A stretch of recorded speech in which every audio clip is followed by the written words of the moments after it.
Hello friends, welcome back to our channel. तो हम लोग डिस्कस कर रहे थे जूनियर असिस्टेंट मेंस एग्जाम्स के प्रैक्टिस सेट का। तो आज ये वीडियो उसी का नेक्स्ट क्रम है जिसमें हम प्रैक्टिस सेट नंबर 6वां डिस्कस करने वाले हैं। ठीक है, फुल प्रैक्टिस सेट है। तो चलिए इस वीडियो को स्टार्ट करते हैं। इसके पहले का अगर आप लोगों ने प्रैक्टिस नहीं देखा है तो चैनल पर जाइए, आपको वहाँ से सारे प्रैक्टिस सेट एक साथ मिल जाएंगे और आप उसको जरूर देखिएगा, आपके एग्जाम्स के लिए बहुत ही हेल्पफुल होगा। ठीक है, शुरुआत करेंगे इस वीडियो को स्टार्ट करने से पहले।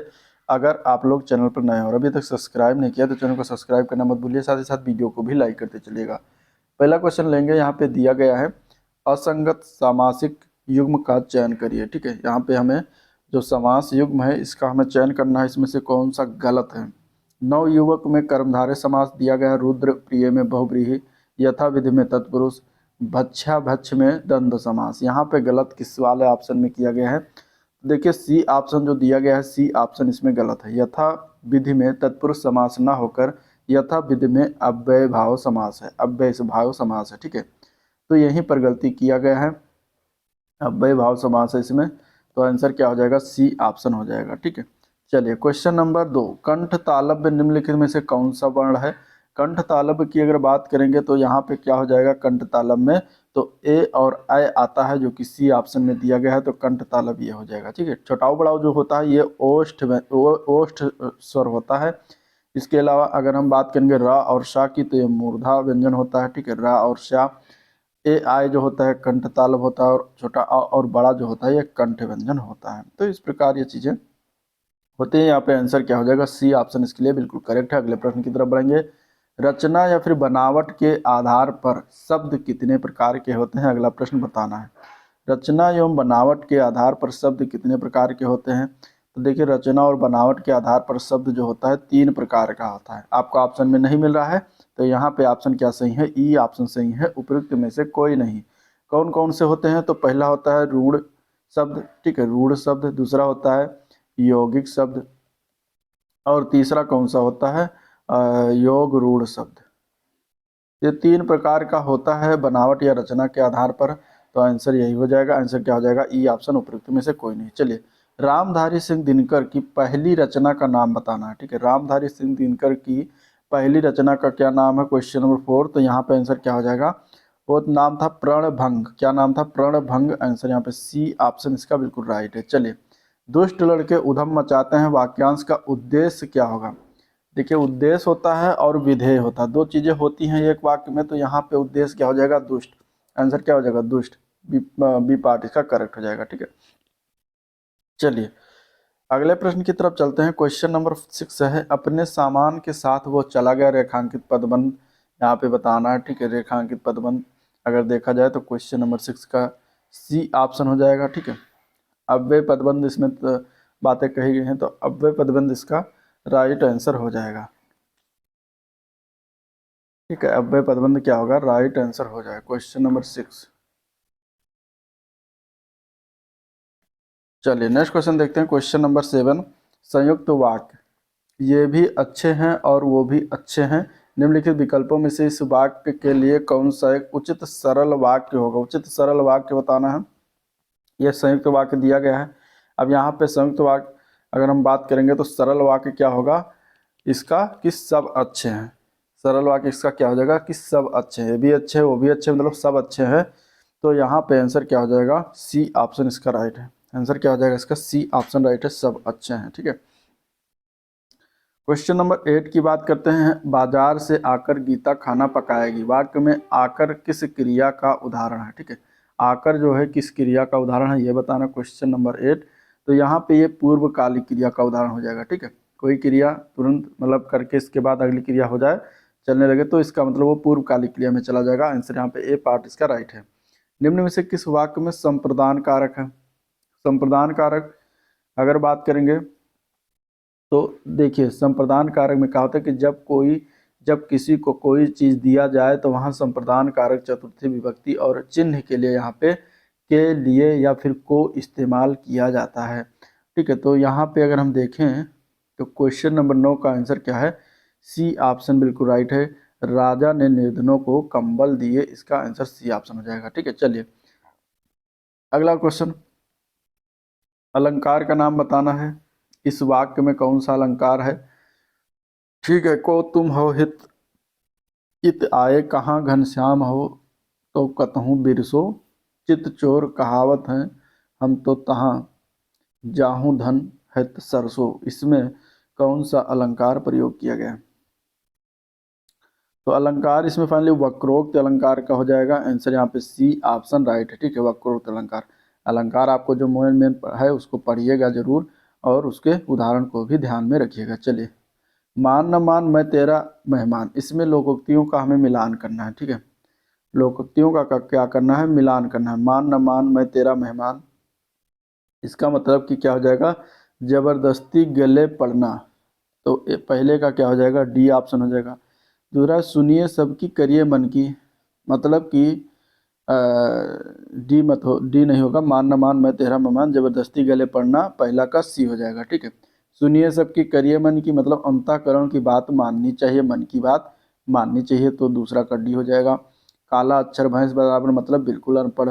जैसे नागनाथ वैसे सांपनाथ, मतलब दोनों ही दुष्ट। तो इस प्रकार ये मिलान के चारों लोकोक्तियों का हो जाएगा और आंसर यहाँ पे डी ऑप्शन करेक्ट है।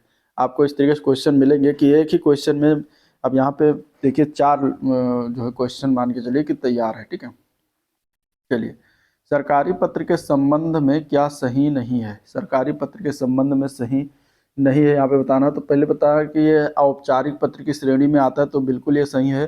सरकारी पत्र हो जो होता है एक औपचारिक श्रेणी में आता है, और यह पत्र कार्यालय विभाग और दूसरे कार्यालय और विभाग को भेजा जाता है, ये भी सही है। ये पत्र के शीर्ष पर कार्यालय विभाग का नाम और पता लिखा होता है, ये भी सही है। चौथा है, पत्र के दाईं तरफ फाइल संख्या लिखी जाती है, तो ये गलत है। पत्र के दाईं तरफ ना लिख के बाईं तरफ लिखी जाती है, तो गलती यहाँ डी ऑप्शन में किया गया, तो डी ऑप्शन इसका हो जाएगा राइट। अगले क्वेश्चन की तरफ चलते हैं। क्वेश्चन नंबर 13, संधि की दृष्टि से असंगत विकल्प चुनिए। खग प्लस ईश खगेश, वी प्लस अभिचार व्यभिचार, देवी प्लस एकता दिव्यता, धातु प्लस धातु। यहाँ पे गलत वाला कौन सा है ये बताना। तो यहाँ पे अगर देखेंगे आप कि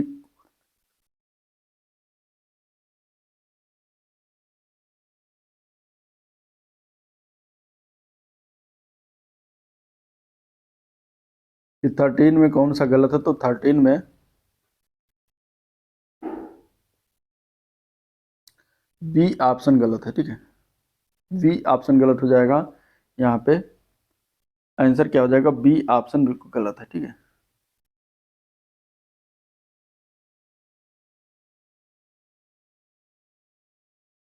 क्योंकि यहाँ पे आप देखेंगे क्या गलत है, वी प्लस अभिचार, ये तो सही है वी प्लस अभिचार, लेकिन व्यभिचार जो लिखा व्याभिचार लिखा, जो कि गलत है। व्याभिचार ना होकर ये व्यभिचार होना चाहिए था, व्यभिचार। तो यहाँ पे ये सही हो जाता। किस संधि का उदाहरण, तो यड़ संधि का उदाहरण। खग प्लस ईश ये गुण संधि का उदाहरण है। देवी प्लस एकता ये किसका उदाहरण, ये भी यड़ संधि का उदाहरण है। धातु प्लस इक ये किसका उदाहरण, ये भी यड़ संधि का उदाहरण। तो करेक्ट आंसर बी है, क्योंकि असंगत वाला चुनना था। चलिए, किस शब्द में रेफ संबंधी प्रयोग हुआ है, रेफ संबंधी किसमें प्रयोग हुआ है, तो यहाँ पे अगर देखें तो स्वर रहित र को व्याकरण की भाषा में रेफ कहते हैं। जब यह दो वर्णों के बीच में आता है तो यह अपने आगे वाले वर्ण के ऊपर लग जाता है या फिर ऊपर चला जाता है। धर्म कर्म चर्म ये सभी, जैसे आश्चर्य यहाँ पे है, तो आश्चर्य इसका डी ऑप्शन राइट हो जाएगा। ठीक है, आश्चर्य क्या हो जाएगा, डी ऑप्शन इसका राइट हो जाएगा। ठीक है, निम्नलिखित में यमुना के सही पर्यायवाची शब्द इसमें से कौन होगा। यमुना का सही पर्यायवाची शब्द की बात करेंगे तो अर्क सुता रवि तन्या कानलंदी, ये सब क्या है, यमुना का पर्यायवाची है। तो आंसर क्या है यहाँ पे, ए पार्ट इसका राइट है। अगले प्रश्न की तरफ चलते हैं। बर्तनी की दृष्टि से सही शब्द बताना। इसमें से बर्तनी की दृष्टि से सही शब्द जो है वो ज्योत्सना लिखा हुआ है, बाकी सारे गलत हैं कहीं ना कहीं। तो आंसर क्या हो जाएगा, डी ऑप्शन। क्योंकि प्रामाणिक अगर देखें तो प्रामाणिक गलत है, प्रामाणिक होता है प्रामाणिक होता है। ठीक है, यह गलत हो जाए। पा पे बड़ा आ का मात्रा होता है। आध्यात्मिक में अगर हम देखेंगे तो यहाँ पे बड़ा आ होना चाहिए, जो कि छोटा आ है। ठीक है, तो यहाँ पे गलती की गई है, आध्यात्मिक। इसके अलावा निर्मित जो है ये साफ साफ गलत है, निर्मित में माँ पे छोटी ई की मात्रा होनी चाहिए। तो ये था। चलिए, सुमित्रानंदन पंत को उनको किस कृति पर भारतीय ज्ञानपीठ पुरस्कार मिला। ठीक है, वीडियो को लाइक जरूर करिए, चैनल को अगर सब्सक्राइब नहीं किया तो सब्सक्राइब जरूर कर लीजिएगा। ठीक है, ठीक। चलिए, 17 नंबर क्वेश्चन का आंसर क्या हो जाएगा, डी पार्ट। चिदम्बरा, भारतीय ज्ञानपीठ पुरस्कार जो इनको दिया गया था वो इनकी कविता संग्रह थी। चिदम्बरा कब दिया गया था, 1968 में दिया गया था, ये भी ध्यान में रखिएगा। अगला प्रश्न है क्वेश्चन नंबर 18, निम्नलिखित विकल्पों में से दिए गए सही काल वाला विकल्प चुनना है। मुझे आज वर्षा होने जैसा प्रतीत हो रहा है, किस काल में बातें कही गई हैं? तो ये प्रतीत हो रहा है मतलब संभावना बताया जा रहा है, तो यहाँ संभाव्य वर्तमान काल हो जाएगा। क्या हो जाएगा? संभाव्य वर्तमान काल हो जाएगा। आंसर बी पार्ट करेक्ट है। चलिए, हिंदी साहित्य के इतिहास के किस काल को वीर गाथा काल कहा गया है? वीर गाथा काल किस काल को कहा गया? Question number 19। तो आदि काल को वीर गाथा काल कहा गया है हिंदी साहित्य के इतिहास में। तो आंसर यहाँ पे ए पार्ट इसका राइट है। क्वेश्चन नंबर 20 देखते हैं, सकर्मक वाच्य वाला कौन सा? इसमें से सकर्मक और अकर्मक, जहाँ पे कर्म की प्रधानता हो, कर्ता गौड़ हो, वहाँ पे क्या हो? सकर्मक होगा। जैसे छात्रों को छुट्टी दी गई, तो यहाँ पे क्या है? सकर्मक वाच्य। ठीक है, यहाँ पे क्या है? सकर्मक वाक्य। और अगर हम बात करें लड़के बाहर सो रहे, इस वाक्य में कर्ता की प्रधानता से ये क्या हो जाएगा? कृतवाच्य का उदाहरण हो जाएगा। इस गर्मी में सोया नहीं जाता, मतलब कि यह कृतवाच्य का उदाहरण है। ठीक है, नानी कहानी सुनाती सुनती थी, तो इसका मतलब यह वाक्य भी कृतवाच्य में है। ठीक है, चलिए अगला क्वेश्चन देखते हैं। क्वेश्चन नंबर 21, निम्नलिखित में से निपात का प्रयोग किस में प्रयोग किया गया? निपात, निपात की बात करेंगे कि किसी भी बात पर अधिक भार देने के लिए जिन शब्दों का प्रयोग करते हैं उसे निपात कहते हैं। यहाँ पे अगर देखा तो तुम आज दिन भर सोते ही रहोगे, तो यहाँ पे क्या है? क्वेश्चन नंबर 21 में तो भी, तो, तक, केवल, ही अगर आपको कहीं ऑप्शन में मिल जाता है तो यानी वो निपात हो जाता है। तो आंसर क्या है यहाँ पे? आंसर इसका हो जाएगा सी ऑप्शन, बिल्कुल राइट हो जाएगा। ठीक है, चलिए क्वेश्चन नंबर 22, आज तो वो कार से आया है, वाक्य में क्रिया विशेषण पद कौन सा है? आज तो वो कार से आया है, इस वाक्य में क्रिया विशेषण की बात करेंगे तो आज तो है। आज तो क्या है? क्रिया विशेषण पद है, यहाँ पर काल का बोध हो रहा है। आंसर यहाँ पे हो जाएगा ए ऑप्शन इसका बिल्कुल राइट हो जाएगा। चलिए, आश्रित उपवाक्य का भेद कौन सा नहीं? इनमें से आश्रित उपवाक्य के भेद की बात करेंगे तो संज्ञा उपवाक्य, क्रिया विशेषण उपवाक्य, विशेषण उपवाक्य, लेकिन प्रधान उपवाक्य नहीं होता। तो आंसर डी हो जाएगा, ये इसका भेद नहीं है। ये क्या है इसका? आश्रित उपवाक्य के 3 भेद है, संज्ञा, विशेषण और क्रिया विशेषण। तो तीनों याद रखिएगा। अगले प्रश्न की तरफ, क्वेश्चन नंबर 24, इनमें से भारतेंद्र युगीन लेखक कौन है? भारतेंद्र युगीन लेखक के नाम बताना है, इसमें से कौन सा हो जाएगा? भारतेंद्र युगीन लेखक के नाम की बात करेंगे तो इसमें हो जाएंगे क्वेश्चन नंबर ए पार्ट हो जाएगा। ठीक है, क्वेश्चन नंबर 24 का प्रताप नारायण मिश्र हैं। हरिऔध जो है ये द्विवेदी युग के हैं। किस युग के हैं? द्विवेदी युग के लेखक हैं। ठीक है, द्विवेदी युग के कवि हैं। तो आंसर ए पार्ट इसका करेक्ट है। चलिए, इनमें से कौन सा शब्द हमेशा बहुवचन में प्रयुक्त होता है? बहुवचन में से यहाँ पे अगर देखा जाएगा तो प्राण शब्द ऐसा है जो हमेशा बहुवचन में होता है। ठीक है, इसके अलावा दर्शन शब्द बहुवचन में हमेशा प्रयोग होता है। आंसू शब्द हमेशा बहुवचन में प्रयोग होता है। हस्ताक्षर शब्द हमेशा बहुवचन में प्रयोग किया जाता है। दाम हो गया, अक्षत हो गया। ठीक है, ये सभी क्या है? हमेशा बहुवचन में प्रयोग किया जाता है। चलिए, पूरब और उत्तर के बीच की दिशा का नाम बताना है। पूरब और उत्तर, ये हो गया उत्तर, ये हो गया पूरब, इनके बीच की जो दिशा है इसका नाम क्या है? तो इसका नाम है ईशान। क्या नाम है इसका? ईशान नाम है। आंसर बी ऑप्शन राइट है। पूर्व और दक्षिण, मतलब ये हो गया पूरब, ये हो गया दक्षिण, तो इसके बीच की दिशा का क्या नाम है? तो आग्नेय होता है। आग्नेय, ठीक है, आग्नेय होता है। ठीक है, और यहाँ पे देख लिया दक्षिण हो गया, यह पश्चिम हो गया। तो दक्षिण और पश्चिम के बीच का दिशा जो होता है वो क्या होता है? नैऋत्य होता है। नैऋत्य होता है दक्षिण और पश्चिम के बीच की दिशा, और पश्चिम और उत्तर के बीच की दिशा का नाम है वायव्य। तो ये सभी ध्यान में रखिएगा, पूछा जा सकता है। अगला प्रश्न, निम्नलिखित में से विलोम में से कौन सा सही युग्म है? विलोम युग्म बताना है सही वाला। इप्सित का अभिप्सित विलोम होता है क्या? या फिर अमित का समित, या फिर सलील का अश्लील, या फिर सुजय का सुजोग? यहाँ पे कौन सा जो है सही युग्म है? तो सही वाला है सी पार्ट, सलील का अश्लील होता है। इप्सित का अभिप्सित न होकर इसका अनिप्सित होता है, अनिप्सित। ठीक है, तो गलती यहाँ पर की गई है। अमित का विलोम क्या होगा? अमित का विलोम परिमित होता है। और दिया गया है सुजय, सुजय का विलोम क्या हो जाएगा? सुजय का विलोम होता है दुर्जय, दुर्जय। ठीक है, तो इस प्रकार ये था। नेक्स्ट क्वेश्चन, निम्नलिखित में से तद्भव शब्द का चयन करना है। क्वेश्चन नंबर 28, इसमें से तद्भव शब्द क्या है? तो आहस्त शब्द क्या है? ये तत्सम है। खंड ग्रह भी तत्सम है। हींग शब्द तद्भव है, तो सी ऑप्शन हो जाएगा। और हींग का तत्सम होता है हिंगू। क्या होता है? हिंगू होता है। हीरक शब्द भी तत्सम है, तो आंसर सी ऑप्शन राइट है। चलिए, निम्नलिखित में से स्त्रीलिंग शब्द कौन सा है? क्वेश्चन नंबर 29 में अगर देखा जाए तो आज्ञा शब्द क्या हो जाएगा, यह स्त्रीलिंग होता है, बाकी इसमें से सभी पुल्लिंग दिए गए हैं।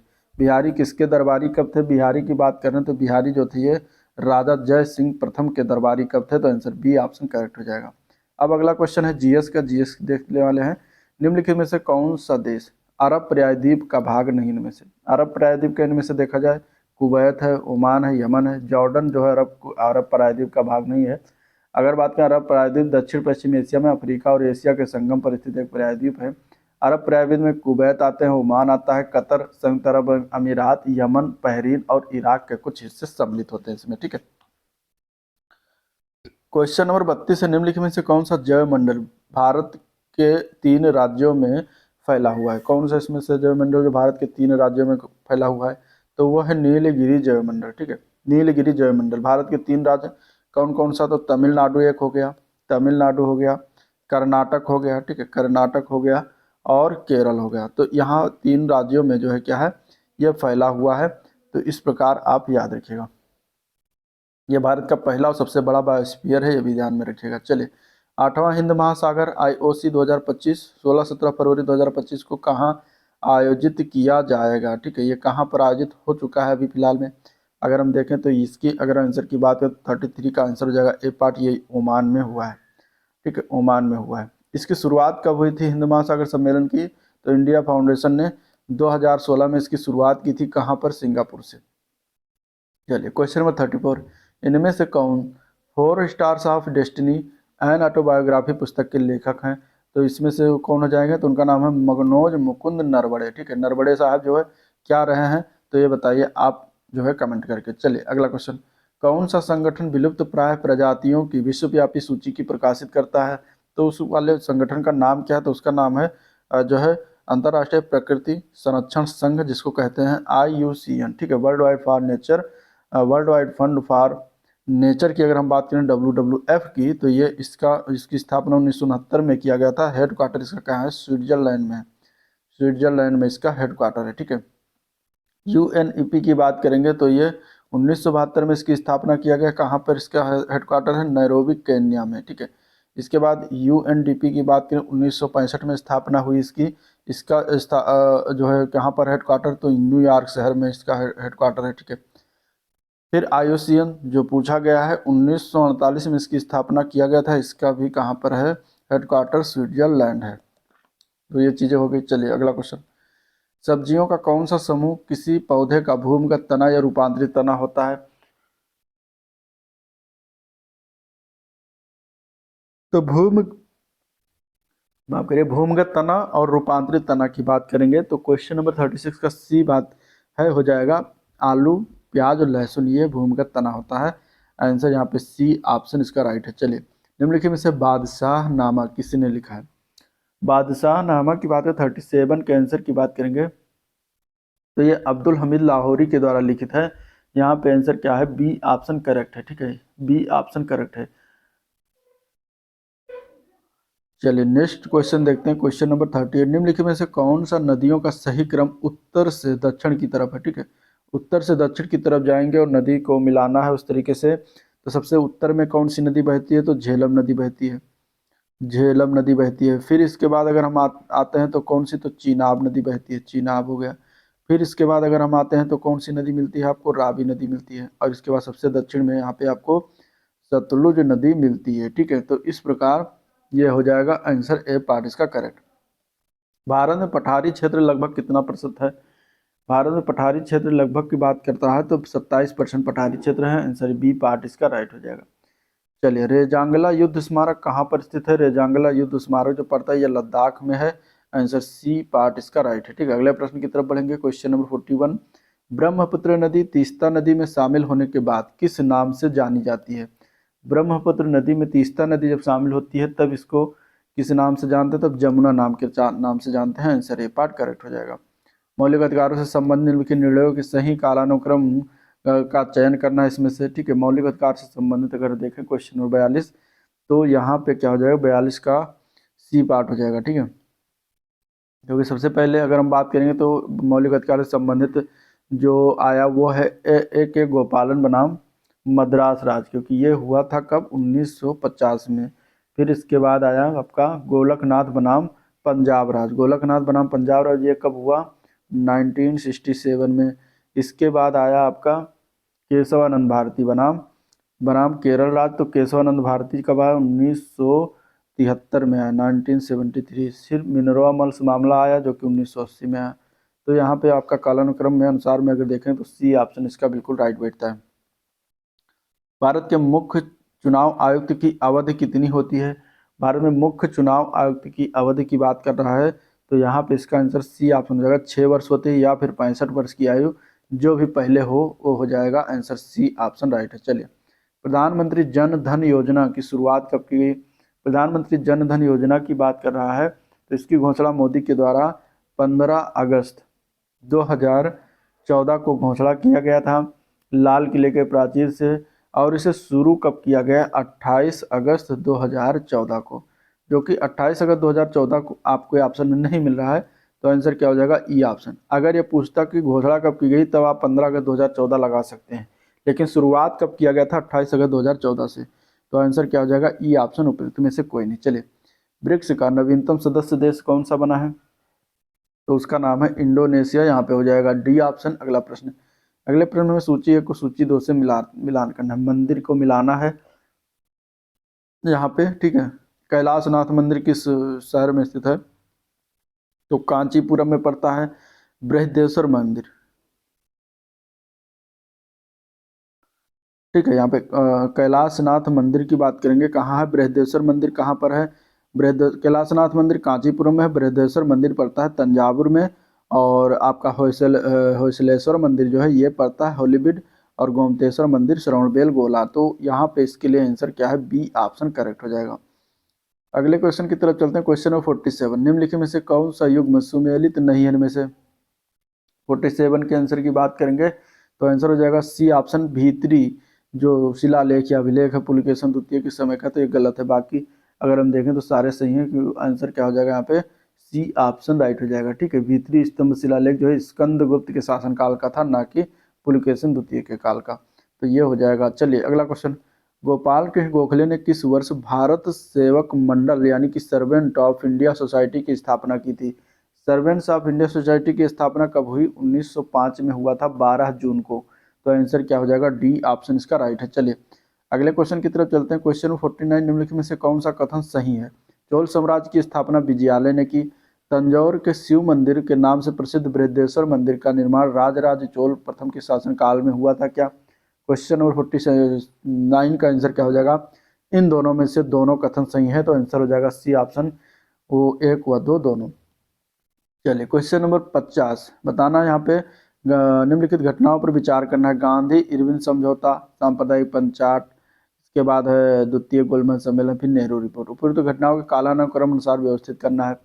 तो गांधी इरविन समझौता कब हुआ था? ये हुआ था मार्च में। मार्च में कब? 1931 में, ठीक है।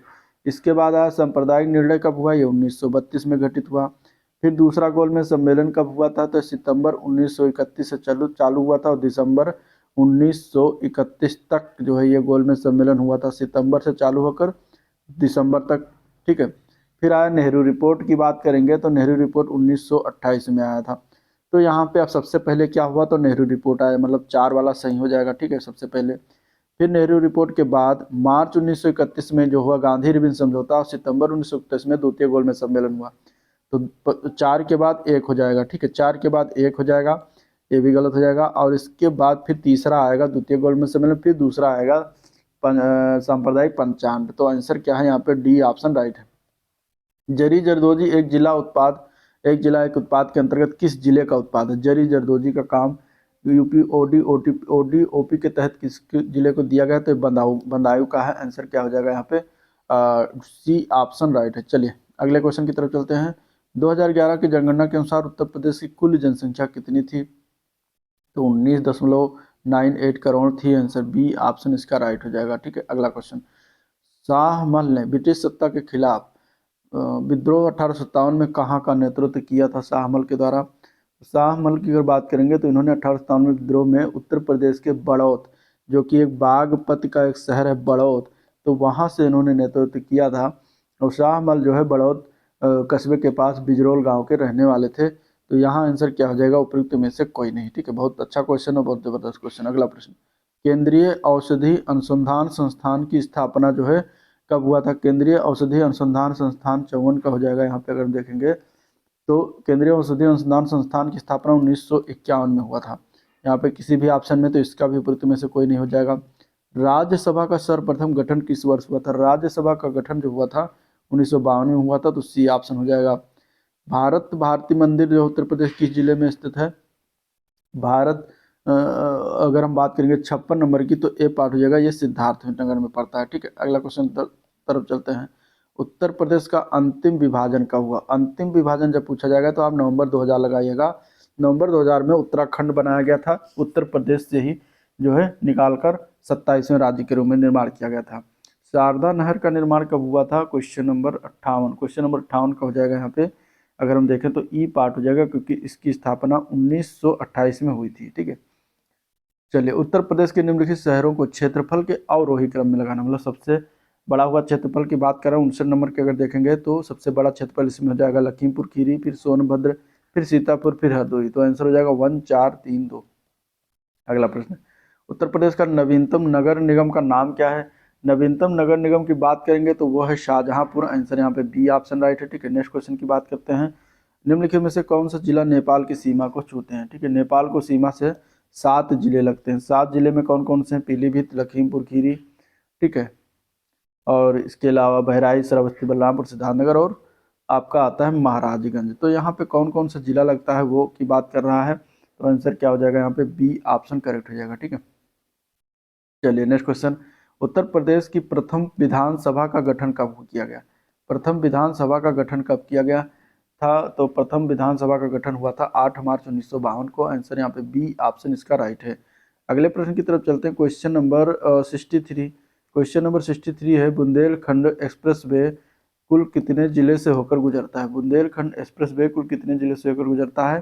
तो कुल 7 जिले से होकर गुजरता है। ठीक है, इसका लंबाई जो है 296 किलोमीटर लंबा है, 296 है। ठीक है, 296 किलोमीटर लंबा है।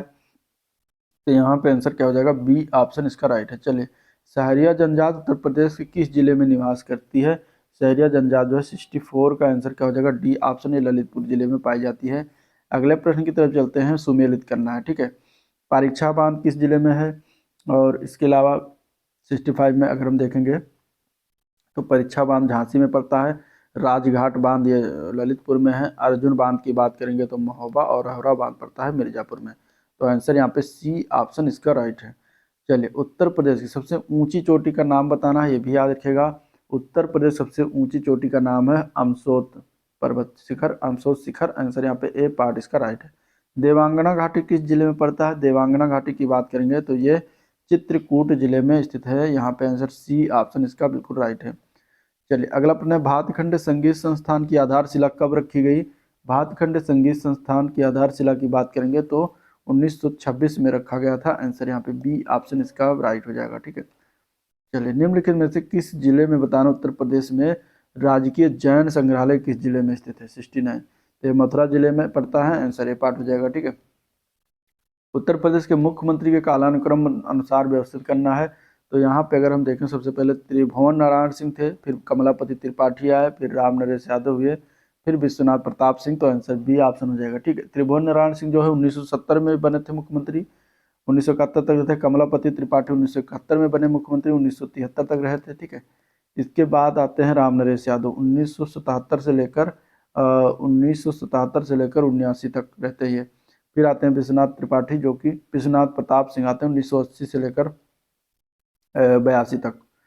तो ये था कालक्रम। अगला प्रश्न, ठीक है, ये था कालक्रम इनका। चलिए, अब क्वेश्चन देखेंगे कंप्यूटर के। जीरो ट्रस्ट मॉडल में कंटिन्यूअस मॉनिटरिंग का क्या महत्व है? जीरो ट्रस्ट मॉडल में कंटिन्यूअस मॉनिटरिंग का क्या महत्व है? 86 नंबर क्वेश्चन। तो इसका आंसर हो जाएगा बी पार्ट, यह यूजर्स को और डिवाइस व्यवहार की लगातार निगरानी करता है। तो यहाँ पे इसका आंसर हो जाएगा बी ऑप्शन बिल्कुल राइट। चलिए, OSI मॉडल किस वर्ष विकसित किया गया था? OSI मॉडल जो है किस वर्ष विकसित किया गया था? तो 86 की अगर बात करेंगे तो बी पार्ट हो जाएगा 1984 में इसको विकसित किया गया था। किस प्रकार का ई कॉमर्स उपभोक्ताओं के बीच एक दूसरे के साथ व्यवहार करने पर केंद्रित है? तो वो होता है C2C, मतलब कस्टमर टू कस्टमर। आंसर यहाँ पे हो जाएगा सी ऑप्शन राइट, बिल्कुल ठीक है। चलिए अगले प्रश्न की तरफ चलते हैं। कृत्रिम बुद्धिमत्ता का जनक किसे माना जाता है? एआई का जनक पूछा गया। एआई कृत्रिम बुद्धिमत्ता आर्टिफिशियल इंटेलिजेंस को कहते हैं। इसका जनक जॉन मैकार्थी को मानते हैं। आंसर क्या हो जाएगा? डी ऑप्शन, ठीक है। अमेरिका मैसाचुसेट्स, ये जॉन मैकार्थी का जन्म हुआ था, ठीक है। 1927 में इसका जन्म, 2011 में इसकी मृत्यु हो गई थी। तो आंसर यहाँ पे हो जाएगा डी ऑप्शन राइट। चलिए इंटरनेट ऑफ थिंग्स पद का सर्वप्रथम उपयोग किसके द्वारा किया गया? इंटरनेट ऑफ थिंग्स पद जो है इसका सर्वप्रथम उपयोग जो है केविन एस्टन ने किया था। तो यहाँ पे सी ऑप्शन इसका बिल्कुल करेक्ट हो जाएगा। सूचना प्रौद्योगिकी अधिनियम वर्ष किस में लागू हुआ? सूचना प्रौद्योगिकी अधिनियम जो है ये 2000 में लागू किया गया था। आंसर क्या हो जाएगा इसका? ए पार्ट राइट हो जाएगा। चलिए VPA WPA2 का प्रयोग किस में होता है? WPA2 की बात करेंगे, इसका full form wifi protected access two का इस्तेमाल वाईफाई नेटवर्क की सुरक्षा के लिए करते हैं। तो वाईफाई हो जाएगा यहाँ पे, ए पार्ट इसका राइट है, ठीक है। रैम कितने प्रकार की होती है? रैंडम एक्सेस मेमोरी एक हार्डवेयर डिवाइस जो आमतौर पर कंप्यूटर के मदरबोर्ड में स्थित होती है, ये 2 प्रकार की होती है। कौन सी होती है? तो एक होती है एस रैम और एक होती है डी रैम, ठीक है। तो ये 2 प्रकार की होती है, स्टैटिक और डायनामिक। तो यहाँ पे आंसर क्या है? दूसरा 2 हो जाएगा। चलिए जीमेल में ईमेल अटैचमेंट आकार सीमा क्या है? जीमेल में ईमेल अटैचमेंट सीमा का आकार जो है वो है 25 MB, ठीक है, 25 मेगाबाइट। और यहाँ पे देखिए किसी में नहीं दिया गया, तो आंसर हो जाएगा ई ऑप्शन, उपयुक्त में से कोई नहीं, ठीक है। चलिए क्रीपर वायरस के रूप में दर्ज पहला वायरस किसके द्वारा बनाया गया? क्रीपर वायरस की बात करते हैं तो ये बॉब थॉमस ने बनवाया था, ठीक है, 1971 में बनाया था, जो कि BBN टेक्नोलॉजी के इंजीनियर था बॉब थॉमस ने लिखा था, और यह पहला ज्ञात कंप्यूटर वायरस था, ठीक है। चलिए क्वेश्चन नंबर 96, किसी डायल अप कनेक्शन की स्पीड आमतौर पर कितनी होती है?